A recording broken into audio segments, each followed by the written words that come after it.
Hi friends, welcome to Sreebal channel. ఈరోజు మా మమ్మీని ఏం టిఫిన్ చేసినా అంటే పాలకూర పకోడీ చేస్తానన్నది.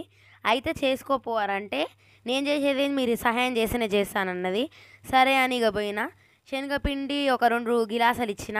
ఆ తర్వాత బియ్యపిండి తెమ్మంటే బియ్యపిండి తెచ్చిన, వేసుకుంది. ఆ తర్వాత తరిగిచ్చిన కొన్ని ఉల్లిపాయలు, ఓ 2 గడ్డలు వేసుకుంది అందులో. ఆ తర్వాత పాలకూర పకోడీ కావాల్సిన పాలకూర తరిగింది, చకచక వేసేసుకుంది అందులో కలపడానికి. ఆ తర్వాత రుచికి తగ్గ కొంచెం కారం వేసుకున్నా. ఎక్కువ వేసుకుంటే కడుపులో మంటది, మళ్ళీ ఆ తర్వాత చూసుకోరి. కొంచెం ఉప్పు కూడా వేసుకుంది, ఎక్కువ కాకుండా చూసుకోరు ఎందుకంటే బీపీలు వస్తాయి. ఆ తర్వాత మా మమ్మీని అడిగితే ధనియాల పొడి వేసుకోమన్నది, ఎందుకంటే ఫ్లేవర్ బాగుంటుందంట. నేను వీడియోలు చేసేది ఏమో కానీ మా మమ్మీ పక్క నుంచి అన్ని చూడే ఎక్కువ ఉంటుంది వీడియోలల్లో.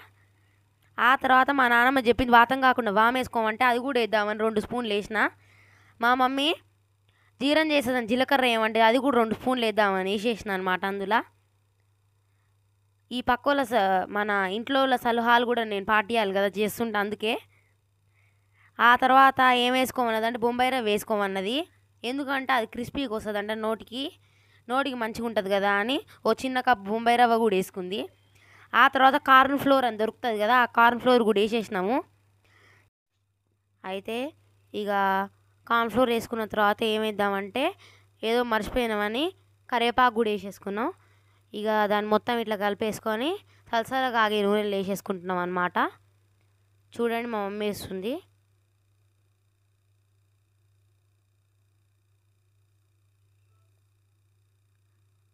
మా పకోడీలు పొద్దుగాలు చేసుకొని తినుర్రి. సబ్స్క్రైబ్ చేసుకోవడం మాత్రం మర్చిపోకుర్రి. మళ్ళీ కలుస్తా.